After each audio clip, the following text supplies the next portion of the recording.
In this call, you guys are going to be able to learn some of the tactics I use to keep people on the phone. You're also going to be able to learn that not everybody that you talk to is going to need this product that you're selling them, and that's okay. But you need to determine that. You can't determine this in the beginning of a call. You really, really need to get to the root of their problem, and you need to find out if they have a problem at all.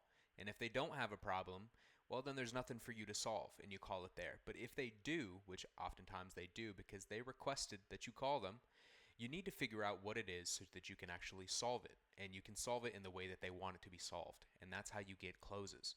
So this call teaches you mainly how to keep someone on the phone and actually get to the root of their problem. And it's not going to end how you think it does. So watch till the end, take notes, and you can start incorporating some of these things into your day-to-day work. About the final expense price quote you requested on Facebook. Are you out here in Georgia? You know what? I have asked y'all to please quit calling me. Vicky, this is the first time I've called you. I'm sorry if people are blowing up your phone. Did you get that in place? What do you mean in place? The Take me off your call list? Yeah, well, did you get the whole life coverage in place? I can put you on the do not call list, of course. But I just wanted to make sure you were protected as I saw you filled out the request on Facebook. That's why I was calling you. Did you get that No, in I didn't place? do it. Maybe a family member did. Do you know anybody that maybe thought you needed some life insurance? I've seen that happen before. You weren't in the market for some final expense, Vicky? I just happened to be looking at some life insurance on the internet, and I saw that. Yeah.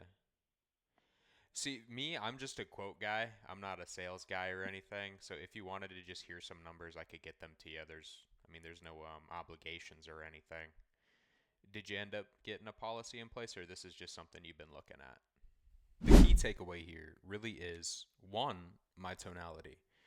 I'm not going to be high energy. I'm not going to be rushing them. I almost want to sound like understanding and kind of low energy, low tonality, and just kind of calm. And because the response I got in the beginning, what it tells me is that she's talked to a lot of people, and probably how every single one of those calls went was, hey, goodbye. Like automatic hang up. This is probably how most of these have went. I might have even called her before and forgot. Um, but I need her to understand or perceive that I am not those people. I'm calm, cool. We're just having a conversation. This isn't, there's no pressure here, right? And I'm doing it right now, kind of. And some calls you do need pressure. Some calls you do need to apply the pressure, but you need to be able to identify your prospect within the first few minutes of a call. And this is the kind of prospect that this works on. Now, the second thing that I did that you guys may have noticed is I said I'm not a sales guy. I'm just the quote guy, right? This also lowers the pressure, takes the temperature down. I'm not a sales guy, right? I am, but she doesn't have to know that. I don't need to tell her that, and I'm not trying to sell her anything, right? Because nobody wants to talk to salespeople. It's a harsh reality to kind of accept when you're a salesperson, especially when you're new, but nobody likes you, man. Like nobody wants to talk to you. And they may have filled it out, they may have requested it, but in reality, once they pick up that phone, they realize, "Oh shit. I have to talk to this fucking sales guy, and I don't want to at all." So, it's important that you lower the temperature and you lower the pressure and you bring it down to you're just some paper pusher, whatever it's got to be. You're just the guy they assigned to quote her, right? It's not a big deal. It's nothing serious. Let's just look at some numbers. No, I didn't. Okay. Do you want to hear some numbers? It only takes about 5 minutes. I could tell you kind of how much those kind of things would cost. And you don't have to have any of my personal information to tell me this. For the price, the only two things I would need would be your age and then just basic stuff about your health to determine if you could get first day coverage or if you'd have a 2-year wait plan. Those are the only two things to know the price. And then if you wanted to get a policy, then that would require more information. But for the price, those are the only two things I need. Does that make sense? It does. Okay. Would you be cool with giving me your age and just talking a little bit about your health? I guess so. Okay, cool. If I don't, y'all are just gonna keep calling me forever. I won't. I promise you. You already told me do not call. I follow the rules. After this call's over, if you don't want to talk to me anymore, that's how it'll go. I promise you. How old were you? Um, All right. I'm gonna be 68 soon. Okay, 67. So one cool thing is if you do get something in place before your birthday, you get locked in for that 67-year-old rate for the rest of your life, which is nice. Just a super quick thing here. When people have a birthday coming up, it's really nice to mention this. Sometimes you can even go harder than I did in this call, and you could argue that I should have went harder because it builds urgency. So, you want them to want to save some money today by getting this in place before their next birthday. So tell me, do you have any mild or major health concerns of any kind? Uh, no. Awesome. Do I you, mean, what would it be? I mean, what well, would be? they mainly look at any heart problems like congestive heart failure, AFib, COPD, if you use oxygen equipment or any CPAP machines, or if you had any cancers or strokes, heart attacks, heart surgeries in the past 3 years, stuff like that. It's like the more major stuff is what they really look at. Um, is any of those apply to you? I have sleep apnea. Okay, but only for sleep? You don't use the CPAP for anything else? I don't use the CPAP machine. I Oh, can't use it. okay. Do you use I'm supposed to oxygen? be getting a jaw thing. Okay, I gotcha. And do you use any oxygen at all? No. Okay, awesome. Awesome. Perfect. That's the main thing they look at. If there's no oxygen, then they don't care about the sleep apnea, which is good for us. Um, so what about any like AIDS, HIV, dementia, Alzheimer's? You sound like a sharp lady. I wouldn't think so. No. Okay. I would put you in the healthy category then for sure. And Vicky, how much coverage were you looking at getting? What was piquing your interest? Um, about 10,000. Yeah, for sure. You can get 10,000 for under $50 a month at your age and with your health. You don't smoke, do you? Oh, you do? Or you, I'm sorry, the phone kind of gargled up. Did you say you do smoke or you don't? I do. Okay. I have one company that does not ask if you smoke, so that's pretty cool. You'd be looking at around $60 a month for 10,000. How does that sound? That sounds like a lot. Well, if we weren't smoking, it'd be around 50. Um, but all the companies do raise the rates a bit, and then the one that doesn't ask if you smoke, they're just a little more expensive. You could always look at getting a smaller policy. What made you think you need 10,000? So what we learn here is that the client doesn't want to spend $50 a month. So where does this put them? This puts them in the types of clients that either thought this was free when they filled it out, or they might have just wanted to spend $20, $30 a month, or they're just not very serious about buying the product. But it's best to assume that they are trying to spend less than what you said. And clients, for a lot of reasons, different kinds of reasons, they're gonna like say these crazy numbers. I mean, she didn't say anything crazy. 10,000, that's normal. Some people say 100,000, 50,000, and then they'll tell you that they just want a basic burial. But they heard this number from somewhere. They're not strong, firm on this number usually. And if you can kind of just conversate with them a bit about what they're trying to accomplish, then you can actually figure out what that is. And in this case, it was a cremation. She wasn't super clear, and you'll see when I get to that. But if you can determine what they're trying to cover, then you can lower that price because they don't need to get a $10,000 policy anymore. They can get a 5,000 or a 4,000, and they can accomplish exactly what they're trying to accomplish. They just need you to explain to them and help them understand that what they're asking for is more than they need, and you have what they need, right? You need to just get that through to them. Or was that just kind of Um, just a random number? because I buried my mom and dad about 10 years ago, and that's how much I paid. That makes sense. Um, are Well, you actually, it's about 8,000 apiece, 8,000 a piece? probably. Okay. We could look at like an 8,000.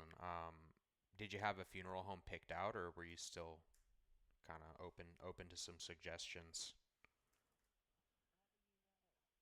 Uh, well, I have a burial plot right beside my mom and dad, but Hmm. I probably won't use it. Oh, okay. If you want, I could look at how much a funeral would cost. I could find a cheaper home in your state. All I would need was your zip code. Uh, 39859. Okay. And is it Iron City? That's correct. Okay, cool. And you want to do an affordable burial, right? Not a cremation? Well, if I did the cremation and I was paying for 8,000 and I got the cremation for 3, my brother could still get the other 5 since I was paying for it, correct? Yep, that's right. A lot of people do that. You could get like an 8,000 and then, cheap cremation and then leave the money to a loved one. You could definitely do that. And for an $8,000 policy, Vicky, you'd be looking at $51 a month. And since you'd be doing a cremation, I mean, that gives you a lot of wiggle room. So if $50 a month is still too much, you could even look at a $6,000 policy and then you'd leave, 4,000, 3,000 to your beneficiary, and that would be 39.44 a month. But $39.44 for $6,000 in coverage.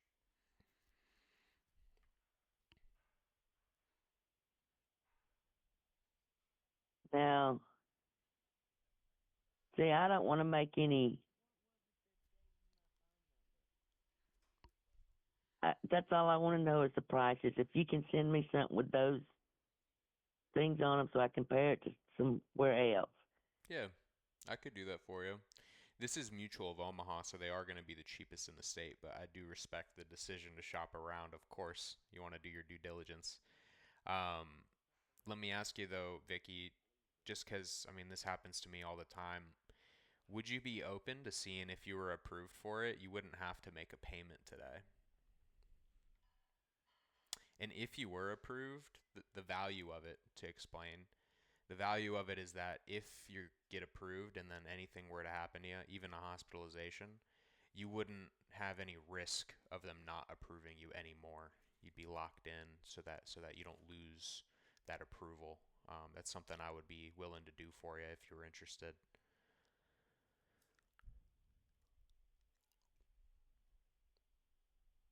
Um, see, I don't want to make any decisions right away. Right. Okay. And just so I make sure I do my job I correct. mean, couldn't I just call Mutual Omaha and get them quotes myself without you? On this part, I accidentally paused the recording, but I can just kind of explain to you what the answer was. So essentially, what I explained to her is that if she did have any policies in the mail from Mutual of Omaha, she might notice that there's no health questions on them. And that's because when you call Mutual of Omaha direct, and a lot of carriers are like this, they'll automatically pitch the no health question plan to you. That's just what the captive agents usually do. So that plan, if there's no health questions, it's always a 2-year waiting period. Now, I mean, you could get the first day with them if you push for it, but that's not the first plan that they're going to offer you. But the other benefit also is, I'm going to be able to shop around for her. And then I also proceed to explain to her why there is more benefit after this. So it's always good to explain why working with a broker is the best bet. And you're going to see really the nail in the coffin here, as to why. Also, I would make sure that I get you the cheapest price. And then one more benefit that a lot of people like is that when we do sign you up, you can give your beneficiary my phone number. And when you pass, instead of them having to deal with the insurance company, I'll do all the work for them. So it's not just I sell this to you and then I'm gone forever. I'm your servicing agent. So I'll be here for you for anything. And I'll be here for your beneficiary too when you do pass. That's another benefit from working with How me. do you know? I mean, they could fire you or something. No, I'm independent. Nobody can fire me. I'm a broker. I work for myself, Vicky.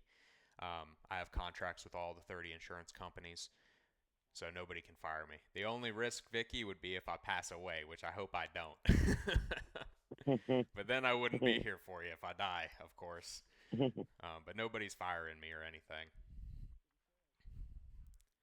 What eventually it would boil down to is I'd have to give you my social security number, all kinds of crap over the telephone. That's correct. You would have to. See? But I am a licensed, I'm licensed insurance agent in the state of Georgia. I'm actually licensed in 17 states. I work out of Tampa, Florida. And I'd be willing to do, I'd be willing to send you my business card. You put a face to a name, get to know me a little better, if that would make you feel more comfortable. I could do that now for you if you want. Here, let me see. Somebody else sent me their picture and stuff from there. I guess y'all are the same people. I don't think so. Here, let me see. This is the first time I've even heard anybody mention the name of the insurance company. Really? I probably had 6 or 7 people calling me, and I told them, please stop calling me. Mm-hmm. That wasn't me. I always mention the name of the insurance company. The reason that they don't mention the name of the insurance company is because they don't want you to go directly to the company. But I know that it's better to work with me, so I don't mind telling you who the insurance company is.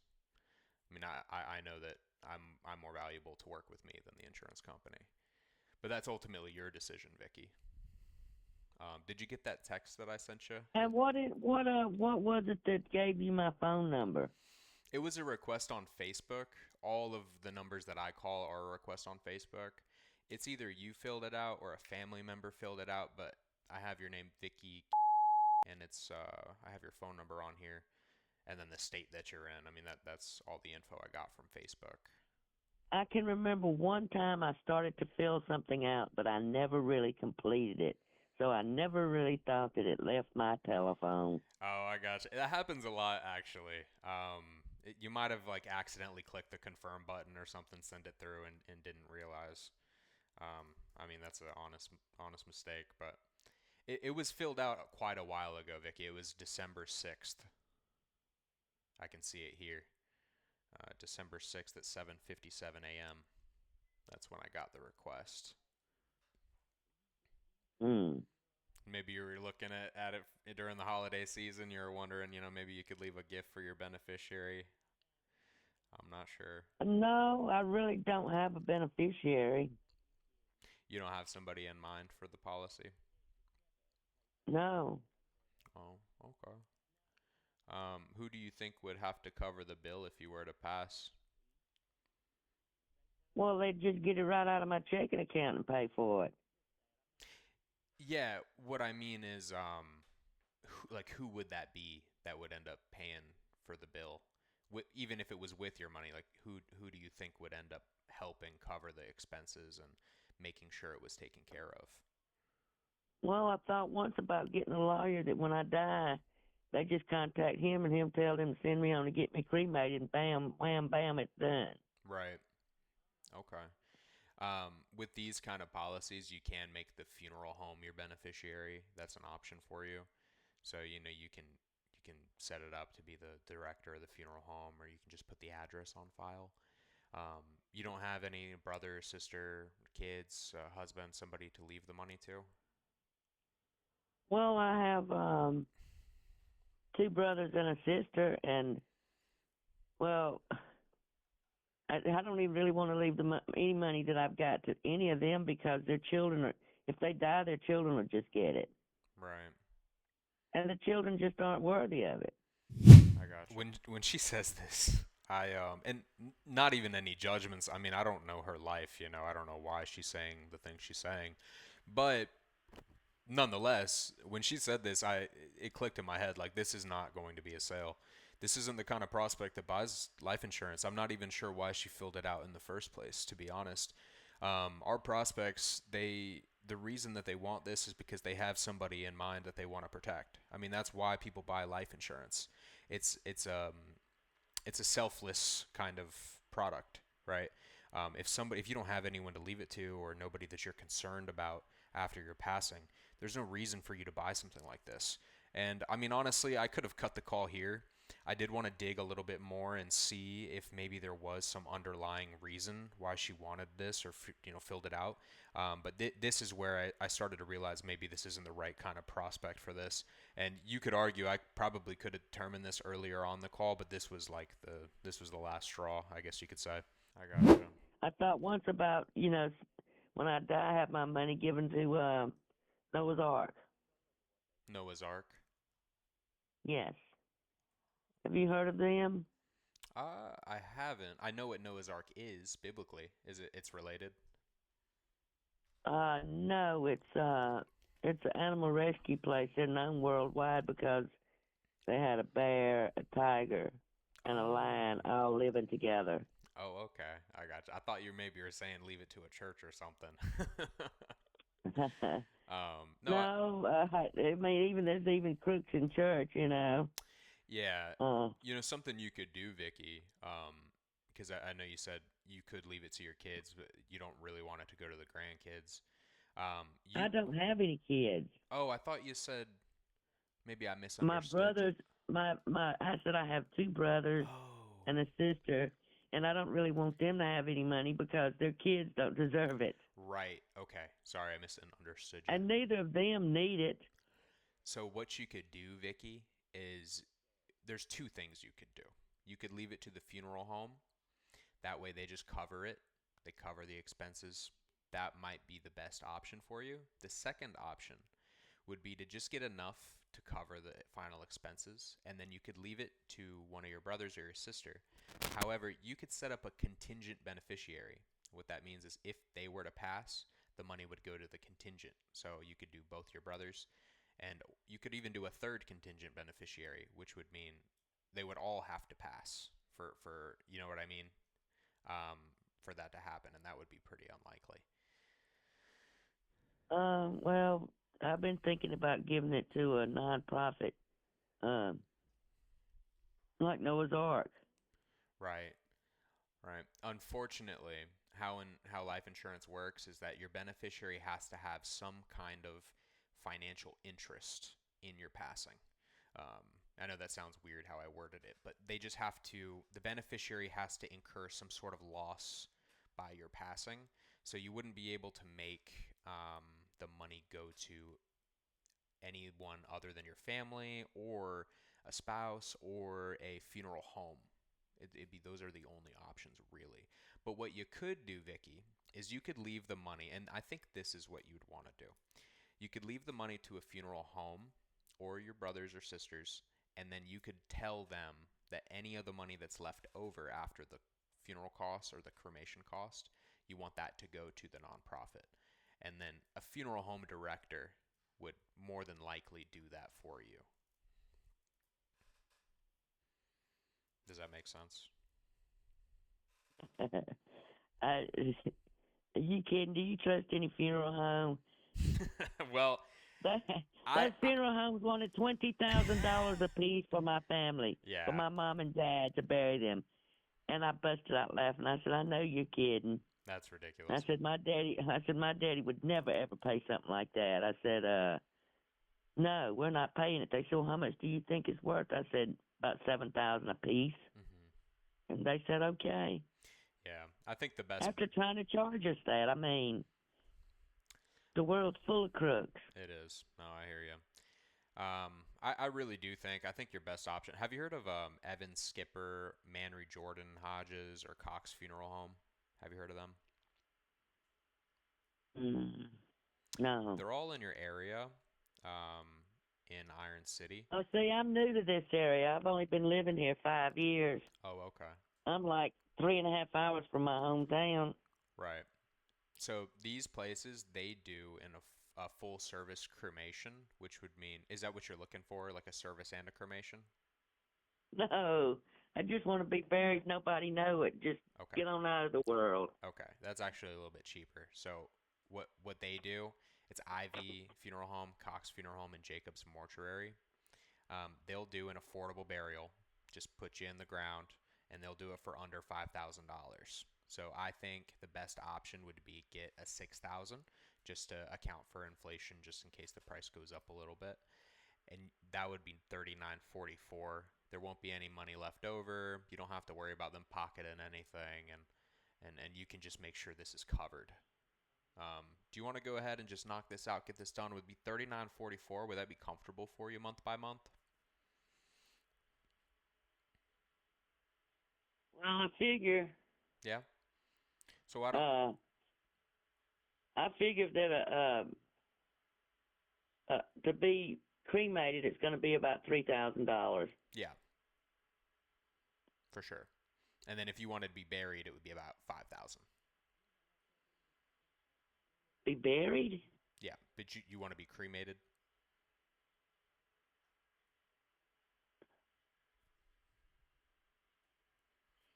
I want to be cremated, but I can't. If I leave it in somebody else's hands, then they're liable to do something else. Right. I gotcha. Um, I mean, my sister even said that. She says I want to be buried, but after I'm dead, I mean, I have no control over what they do to me. no, I hear you. You have to sell somebody something that solves a problem they have. And if they don't have any problems for you to solve, then there's nothing to sell them. And at this point in the call, I realized that I can keep this lady on the phone forever. I mean, I probably could have kept her on the phone for 2 hours if I wanted to, and she would have just chit chatted about whatever it was, and it was never going to end. So you can see how I close this call in the next part here. I just kind of keep it real with her and mention exactly what I just said. You call it the elephant in the room. It sounds like there's no problem for me to solve and that there's nothing that I could do for her. And then just kind of ask her directly if that's the case. And you'll see. I hear you. Vicky, tell me, because I'm a solutions guy. The reason I'm calling you is because I wanted to help you with whatever it is you need solving. What can I do for you today to make sure that this is fixed? Or is there really no problem to be fixed? I mean, you tell me.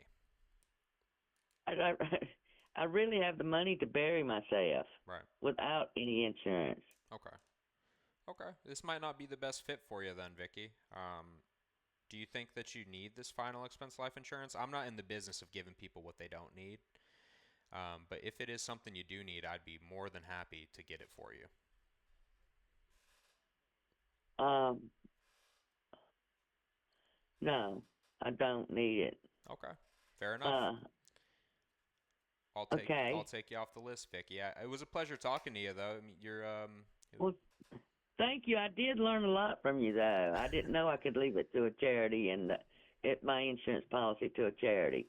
yeah, for sure. It was a pleasure. I'll take you off the list. I hope you have a great rest of your day. All right. Thanks. I hope you do too. Thank you. Bye. Bye-bye. If you watch this clip all the way through, something that you're going to realize is that this woman does not need life insurance. She doesn't even really want it. I don't know why she requested it. She said she remembers requesting it.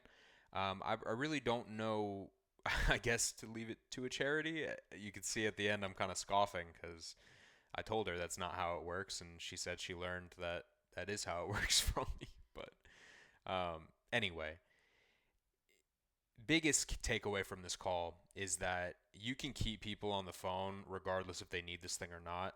And if they don't need it and you're able to keep them on the phone, just imagine how many people that do actually need it you can close. It's a huge skill in sales is to just get people to stay on the phone with you. And in this call, you can see how it could be damaging because I did just waste 20 minutes of my life here. But it's not good to think about it like that because more often than not, really, people that stay on the phone with you do need this, and they request the information.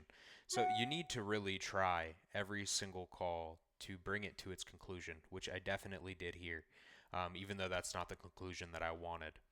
But I did figure out, she doesn't need this, and I don't have anything for her to solve. And I just move on to the next call, and I'll treat that call the exact same as I treated this one, and find that person that needs my help. And get through to them that I am the person that's going to have the solution that they need. But I just didn't have any solution for this woman. So that's just how it goes. But I hope you learned something from this call. If you did, please like, subscribe, put on alerts. I'm going to be putting out maybe a long form content video every single week. They won't all be call breakdowns. Some of them might be, script breakdowns, or I might do small trainings and such. But if you like my content, please subscribe, and I'll see you in the next video.